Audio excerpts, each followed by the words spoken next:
Here we go. Hey guys, it's Crystal here with Sober Onions podcast. I am super excited today. I have Alex here, and we are recording in Santa Clarita and in Ventura. I'm actually came out to see some family this weekend, so I am doing the podcast remotely. And you want to say hi? Hey, happy to be here. Thanks for inviting me on, Crystal. Awesome. Thank you so much. Well, like I said, I'm super privileged to have you on here, and I got to meet you. And when I heard some of your story, I was really intrigued, and I felt like there had to be a lot of people out there that have similar situations, and especially because you're married, and there's a lot of people out there that are in that situation. So, how long have you been sober? You want to tell me a little bit about yourself and how long you've been sober, and just a little bit about you.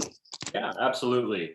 So I've been sober now, and I also like to call it chemistry free for a little over 2 years now. So July 22nd is when kind of went completely sober. So that is my sobriety date, and actually just celebrated my 6-year anniversary for my my marriage on Saturday, just this last Saturday. Congratulations! That's awesome. I know.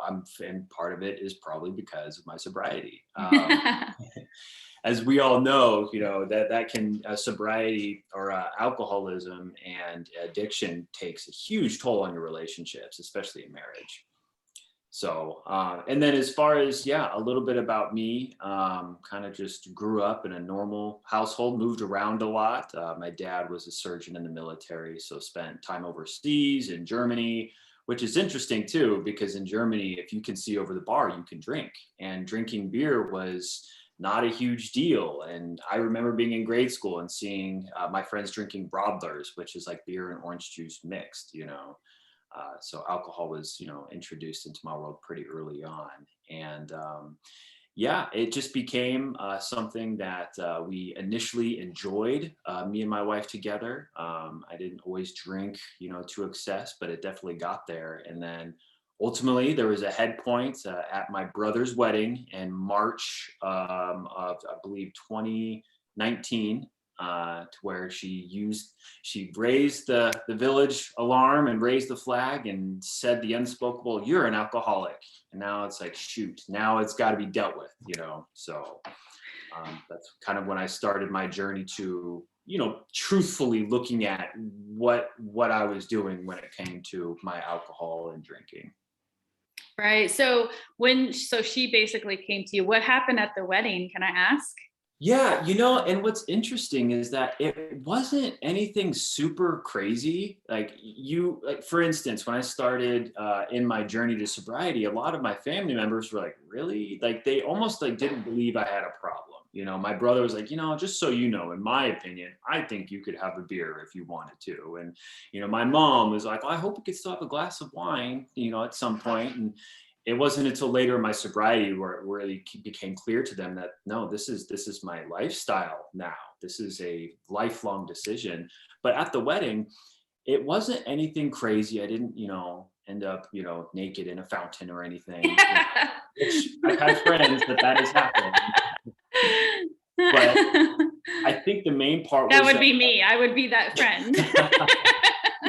There's probably somebody on the podcast like, oh, I'm sure Crystal would have done that. There's probably all kinds of stories when it comes to people who drink too much at weddings, Oh, yes. And for me, it was a long weekend of drinking. And I think the main point was that I didn't really interact with my wife as much. I was very concerned about drinking, running around. And just, the way that she put it at the end of the night is that she spent 3 hours getting ready. My wife is gorgeous and she looked amazing. And she said that, I'll never forget this. She said in the hotel room that night, "You've missed out on your prize tonight because of alcohol."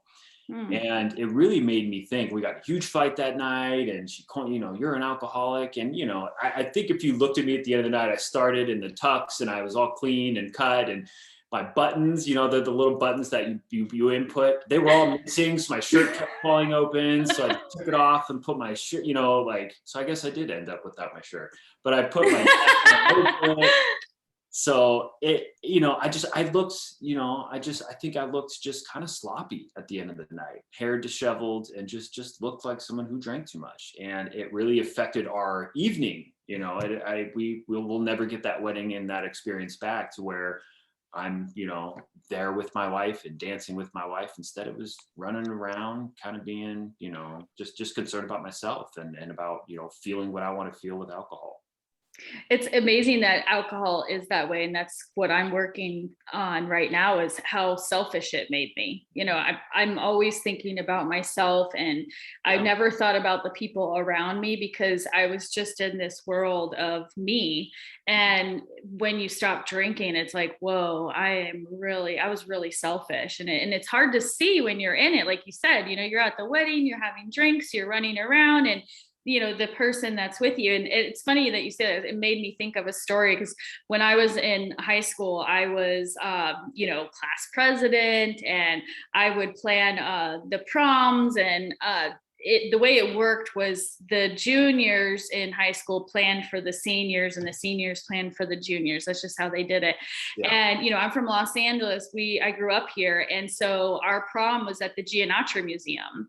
And so we did it at Giannatra Museum, and then we also did it at Paramount Studios. And then we took buses, and it was very extravagant. And Cool. it was really great. And so I was, obviously I was the one running the whole show, and I graduated with a class of like 600, and we're all still tight to this day. I mean, even before Facebook, we are very, very close. We all went to kindergarten together all the way to high school, and then we stayed in touch when we all went to college. So it's pretty incredible. But I was running around the Giannatra Museum, and I wasn't even drinking back then. Obviously, I was like 17. Mm-hmm. But I remember my date. We had these little books that everybody signed, and it says in where he signed, it says, "It would have been really nice to see you tonight." Like I bought a ticket for the event, and like we didn't even dance, we didn't do anything. And it's amazing how when you're focused on one thing, that everything around you just falls off and you don't even notice it. And a lot of people get hurt and you don't realize it. And so I commend you for noticing that with your wife and going, oh my gosh, like maybe I am an alcoholic. So okay, so she tells you you're an alcoholic. At what point were you like, I'm an alcoholic? I fought that term for a long time, because to me, the stigma of what an alcoholic is somebody under a bridge with a brown paper bag drinking, and what I mean by that is like just does not have their life together, is struggling to make ends meet, maybe doesn't even have a home, like doesn't have a job. Like that's what that meant to me. So it took months and months into working a program in my sobriety to where I could even, first of all, understand what an alcoholic was. I had to learn what that was first, because I didn't believe I had a problem. And I think like a lot of people, there's a lot of denial. You're still trying to protect, what you want to do that makes you feel ease and comfort. We're looking for ease and comfort through substances and through alcohol when you have issues with addiction, because you're not comfortable with your life, you're not comfortable with who you are and your own skin. So many people are, because they're stressed or because you name it, there's an excuse to indulge in something to make you feel some sort of way, to change the chemistry of what's going on with you. And when she told me that, I was flat out, no, you're absolutely wrong. Okay, maybe I indulged a little too much and maybe I could pull back. So I tried to really maneuver around the term, number one. Number two, I was thinking it was a means to an end. Okay, I'm going to deal with this and then I'm just going to get back to my life. It's not something where I felt like I needed to make a lifestyle change. It was, I need to do something that's going to cool my wife's jets, and I'm going to fix this issue. And then I'm just going to keep moving forward. So I think it was in my program, in doing work with someone who has been sober for a long time and was mentoring me in that program, to where we really identified what an alcoholic was. And for me, identifying that, it's the obsession of trying to manage it, trying to manage it in your mind of how much can I drink, when can I drink? I think about it so often, it takes over your thought process. The other component being, that craving for it, where you tell yourself, I'm going to have one drink today. And then mindlessly after that one drink, you're going for the other drink, and you did not want to drink more than one, but you induce more drinks. I've checked that box. So now mental I've checked, physical, that physical component of I've only said I'm gonna have one, but I end up having 5 or 6 or 7, even if it's just once. And then the component of, the spiritual side of, if something is so bad for me that it is harming me in my relationships, then I should not do that. Right. Right. Well, Right. Why do I still do that? That's the spiritual side, is there's something in my spirit and who I am that will still do something for myself selfishly to seek ease and comfort, even though it's really causing damage to my marriage. So Right. when those 3 components were identified for me, and that defining, the term alcoholic, and hey, you can still have a job, I can still be a partner at a company, drive a Mercedes, own a house, I can have all those things, I still have that issue with alcohol. So it really took some work for me to identify what an alcoholic was, and then get over the stigma and not look at it as like it is a dirty weakness that nobody wants to talk about. It's just who I am. It's part of how I'm wired. So it was knowledge and program work that really helped me identify it. I agree with that too. I fought that word, man. I Yeah, you don't want hated it. to hear I that. hated it. Yeah, Yeah. Like exactly. you hear it and it's like, no, I'm not, like you said, I'm not that person. I'm functional. And Yeah. sadly, my oldest daughter, she sent me a text one time and she said, I'm saying this in love, but maybe you should think about, going to like an AA meeting or, seeing a counselor or something. Yep. And so like you, I was like, well, I'll just appease her, and I'll cut back, I'm going to cut back, or I'm going to hide it more, which is mostly what I did. I'm like, I'm going to put it in my room and it's not going to be out where they can see it.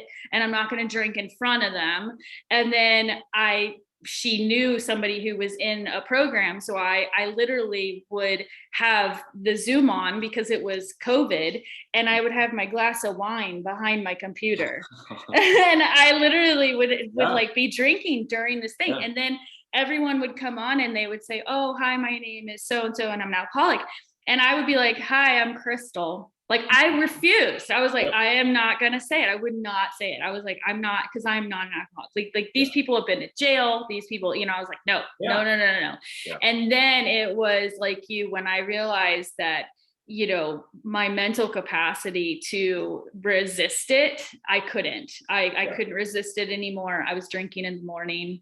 I was unpredictable, which that was something that was new, because I used to be able to like manage my drinking. Like I could drink all day, every day and manage it. And then it became to where I couldn't predict what kind of day I was going to have. Yeah. And so that was a big wow factor for me. And then, same thing, the physical craving of it. My body would react. Like if I didn't drink, I was sweating. Yeah. And I was having headaches. It was like, I was just having withdrawal. So it was really tough to like finally admit it, but it felt like when I admitted it, I was so free. I felt free. I felt like a load off my back a little bit when I finally was like, I am, now what do I do?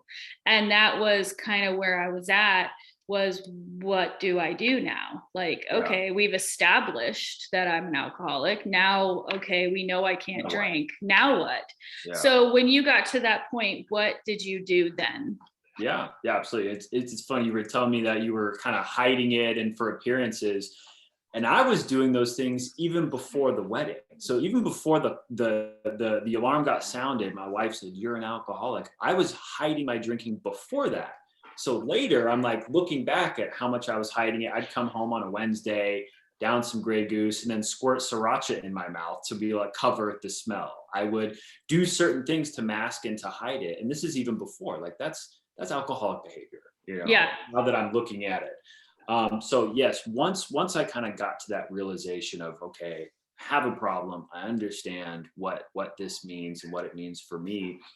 I had to, again, just really get into a program that helps me, first of all, get to the root of some of the issues. For me, I also went to a counselor, and that counselor was an alcoholic, but he was 27 years sober. And he, I fought the term with him, and we went back and forth. And, I don't see that counselor anymore. And interestingly enough, when I got more into my program, it was something that was alleviated. So I really didn't need to see that counselor anymore. So what I did then was, again, continue to go to step work and to be accountable to people at meetings, and work on my program, and continue to make it a daily thing. And I think where it clicked for me was like when I really understood and realized and submitted to the fact that this is who I am, own it. Yes, I'm relieved. I, like you, when it was like, okay, I'm done trying to explain and hide, like, oh, yeah. But then you're like, oh man, now what? So, what's great about the program that I get to work is that it has daily principles that I can follow, and prayer and meditation is huge for me. God is very present in my life, and that is definitely one of the main factors that keeps me sober. God keeps me sober. However, I grew up in a Christian household and went to church and had a faith. Not super religious, but I do have a faith, and I do go to church now. But I still found myself with an alcohol problem. Yeah. So that alone, being a Christian, having God in my life alone did not work. I needed a program that I could work daily, and the program that takes me out of myself and makes me look at myself realistically, that I'm selfish, I'm self-centered. And if I try to manage my own life without the assistance of God in this program, I'm gonna drink again. I'm gonna be harmful to myself. I'm gonna ruin my relationships. And ultimately, I could, end up even worse in an institution or death, because when I was 18, I wrecked a car going 60, drunk, wrapped it around a telephone pole, injured the passenger. I was thrown from the vehicle because I was hammered. I walked away from it. I lost my shoes, had glass in my ears, but he broke his collarbone in his leg and had to be pulled out with the jaws of life. And I went to jail for a felony instead of going to a 4-year college when I was 18. But no, don't have a drinking problem, Right. Yeah, it takes time. It takes time. I mean, for me, it was a long time, really, really long time, and some people it doesn't take a long time because it's so extreme and they're like, whoa, I'm done. And then, progressively for some people, I know that was for me. How does your wife feel now? And how does the program, how do you interlace the program in your marriage and find the time to do both?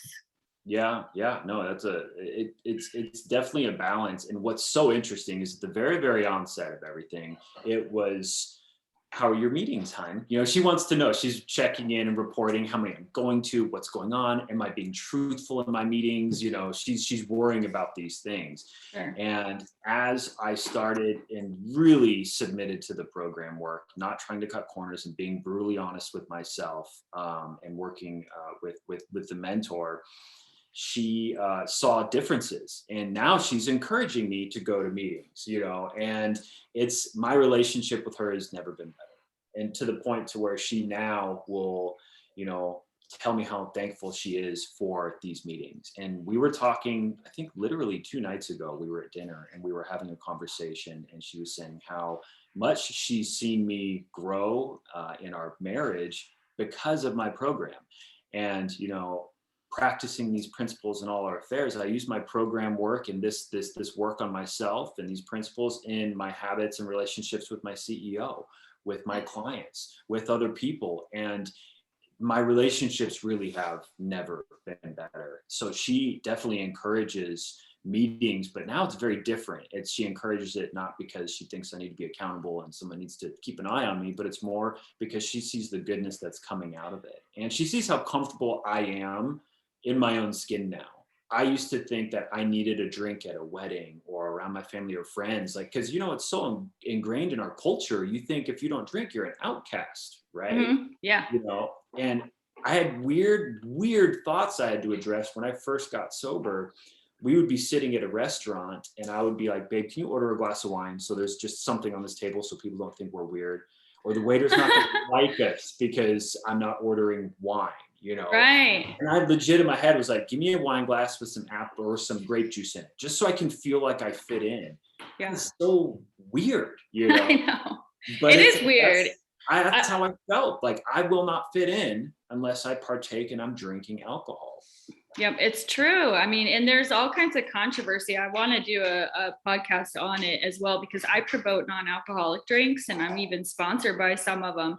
And some people say, oh, that's a trigger, or like, you know, they disagree. A clean energy drink yesterday. Like, oh yeah, very water. good. Yeah, I saw your They're Instagram good. and Yeah, I was at lunch and I love those too. No, I'm all about it. Yeah, clean it's awesome because it's giving back 50% to people in recovery, which is great. And I feel like it's good because I got to see the other side, like you know, seeing people in rehab. And you know, fortunately for me, like you know, I came from a Christian home, like I had a good upbringing, and when I got to rehab, there was so many people that just had nothing, and they needed more resources than I did. A lot of my how you say accountability comes from myself, because I beat myself up enough. I don't need like a bunch of people telling me I'm a piece. I'll do it all on my own. So there's just resources, and they need more counselors, and there's just so many things that they need in the recovery world. And the fact that the owner, he's from Texas, and he's been sober not even that long. I think it's only been like 6 years, I believe. Mm-hmm. And he started the company, and it's given 50% back, which is huge. So it's a cool thing. And I think there's going to be a lot more coming out like that. But there is definitely a controversy about non-alcoholic drinks, because some people think it's a trigger, and they think that you're still promoting that, like you said, you know, our way of life, you know. But for me, I'm not trying to, you know, reinvent the wheel or break the chains of something. I just want to stay sober. Like, that's enough for me. So I can see how everything's controversial these days, everything. But for me personally, I think it really comes to thine own self be true. If something like that is a trigger for you and is unhealthy for you, then absolutely you shouldn't do it. You know, talk to your mentor in your program, your sponsor. If you're into meetings, you know, talk to, get some advice and pray about it. And for me, I like having more options to be able to go grab something that I genuinely like. And I really like clean. And there's one called Highball, which is interesting because Highball is, but it's a sparkling energy drink, and it's 0 calories, 0 everything, but it's a seltzer that is flavored, and it's got a little bit of caffeine in it, you know. So, and I'm drinking Solier caffeine. Yeah, that's what I have drinking. I have that right now. That's so funny. I have so much LaCroix in my fridge. Yeah. You know? So, and it is, I noticed too, like, I definitely have to have like something in my hand. I am that type person. And I know that a lot of other people I've talked to, like, they like to have something in their hand. It's habitual. But you're right. It just depends on what the trigger is. And sometimes you don't even know what your trigger is. Like I don't know if I shared this already. I might have on a different podcast, but I was delivering wine to a party, and one of them broke. And I haven't smelt wine for 5 months. And it was a trigger. I was like, man, I miss drinking wine so much. And of course I had to call my sponsor like right away and just be like, oh my gosh, this happened. She's like, well, do you want to go drink? And I was like, no, I don't actually. She's like, well, that's the difference. Like, she's like, because you have, you know, tools in your toolbox, which I'm going to do a whole episode on that, because I had a listener contact me yesterday and say, hey, I've listened to all your episodes and everybody keeps talking about tools in their toolbox. What the heck is a toolbox? And I was like, you know, I didn't even think about that. We should do an episode on what's a toolbox. But I've got the resources to kind of stand against it, because, you know, the trigger was, whoa, all of a sudden I was overwhelmed with the smell. And then I was like, man, I miss it. And I was overwhelmed with wanting to drink, but I didn't drink, and I didn't want to go drink. So that was huge, because if I'm not doing what I'm doing, which is every single day, like you said, like every single day I'm on the phone with my sponsor, I have homework, I'm kept accountable. I wouldn't have been ready for that. I would have just been like, man, forget it. Like I've done good. And like you said, a lot of people were surprised that I got sober. And then they're like, okay, have you got your act together yet? Can we go have a glass of wine? Are you done? Are you done doing this whole sober thing so we can go hang out? I thought it was like a semester course and then I was going to be done, let's get this out of the way and move on with did you pass your test yet? Are we good? So I've had to deal with that a lot, especially a lot of my friends, because they're like, oh, you're going to come back to Florida, right? And we're going to party. No, I'm not coming. I'm not going to come to Florida and party. So, we're going to have to do something different this time, but it is, they're like, oh, by the time you get here, you're going to be ready, right? I'm like, ready for what? To start drinking again? No. So it's hard to explain, but anyway, so did you have any questions for me? Yes, I did. I love the podcast idea and was really great. First meeting you, what brought on the podcast idea for you as far as wanting to start this, and how did you come up with the name? That's a good question. First, I came up with doing it on a podcast for two reasons. My old business, I taught dance. I had a big Zumba studio for like 10 years, and I was able to give back to the community. We did lots of fundraisers. I was very involved in the community. And when I moved out here and I got sober, I really felt like I had no purpose. Like I just didn't even know what to do with myself. I'm used to running restaurants and having employees, and my kids are older. Like I didn't know what to do with myself. And I was thinking, when I was in rehab, I felt very alone. I felt very, very alone. And I listened to true crime podcast. I will say I'm a full-blown true crime podcast listener.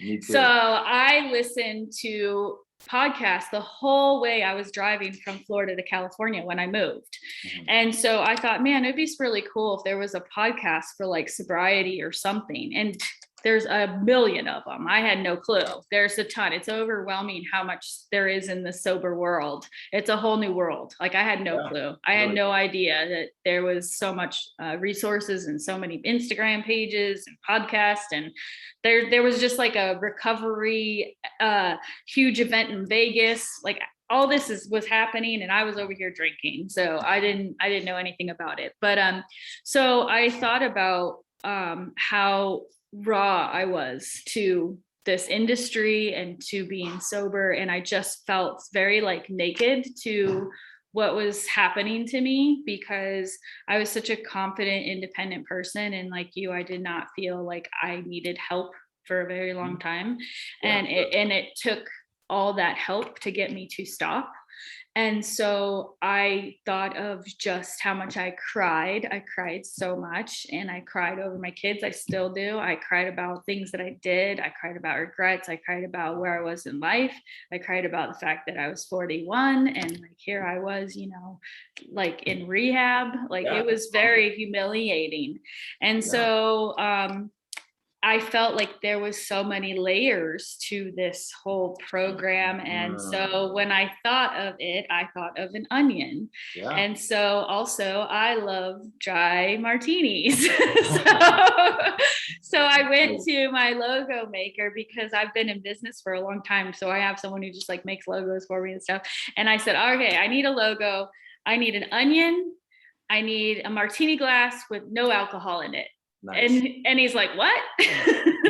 And I'm like, yes. And I think I'm going to call it Sober Onions. And like, I threw it out there to a couple friends, and they were like, what?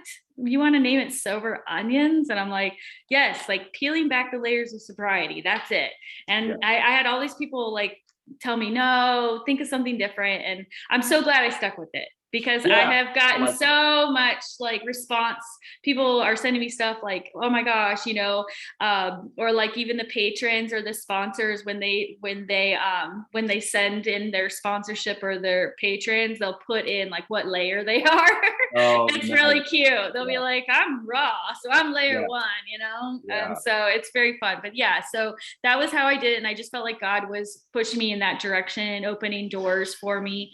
Again, I try to lean on God as much as I can. Like Sure. you know, Yeah. I had God before this, but obviously that didn't work because I was dabbling in everything. So, Me too. but I had a yes. lot of extracurriculars besides alcohol as well. Mm-hmm. And, God kept me safe through those things, but I still found myself in need of a program. And, Yeah. so. Yeah, and there's a lot of programs out there, and that's what's interesting too. I had no idea, again, had no idea that there was so many different programs. Mhm. For me, I chose the one that I chose was because my grandma Nan was in that program, and my sobriety date is actually her birthday.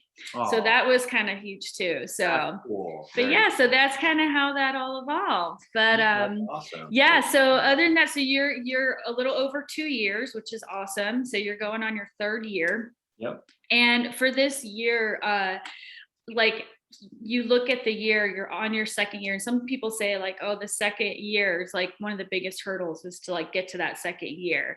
Like when you hit your 2 year, what did it feel like, and were you like, I made it, or did you have different feelings? Because I know there's a lot of people that have mixed feelings, like, wow, I made it 2 years, maybe I have this little doubt in my mind that maybe I could go back to responsible drinking. Mhm. It's interesting. And I think it really comes down to the spiritual fitness aspect for me, staying really close to God. And then in my program, it allows self-awareness. I'm a huge proponent of being self-aware. So like you, when you smelled that wine, you were like, oh man, you identified what was going on with you and you called your sponsor. And for me, I'll watch a TV show and I'll see somebody pouring a glass of champagne and I will unconsciously go down the rabbit hole of how many glasses of champagne I would have and what I feel. And I remember this day. I'm like, oh man, okay, yeah, I definitely still have that neuro pathway in my Right. mind. So I'm definitely self-aware. And it's strange though, is like my second year was COVID. So it was a lot of online stuff. It wasn't, it was strange. But for me, I think it's a great milestone, but I think about it differently. And it's a paradox because you do work it one day at a time because tomorrow is not promised. You have to look at what's right in front of you. And I'm a firm believer in one day at a time. Also, though, when I really surrendered to the fact that it's a lifestyle choice for me, I almost kind of stopped looking at the meter. It's like when you're on the treadmill and you see the minutes going, then you cover it up with a towel, you're running because you're like, I don't want to count the minutes. I'm putting the towel over the clock because I'm just, Yeah. hey, I'm going to be running for as long as I'm alive. So Yeah. in some way, I don't look at it daily. Like I had a sobriety app pop up a notification on my phone the other day that says you're 800 days sober, and I was like, well, 800 days, that's cool. That But is I'm cool. also like, it's a lifestyle choice for me. So it wasn't a major milestone, but at the same time, being able to go and celebrate that with other people who at the same time are taking 19 years. And I think somebody took 26 years when I was at the same gathering that I took 2 years, and it blew me away. So as far as keeping track of those things, it's pretty amazing. Like celebrate that time because that is a long time. 26 years is a long time. And so is 2 years. And what I really respect about the whole process is that whether it's 26 years or 2 years, we can all go out the next day.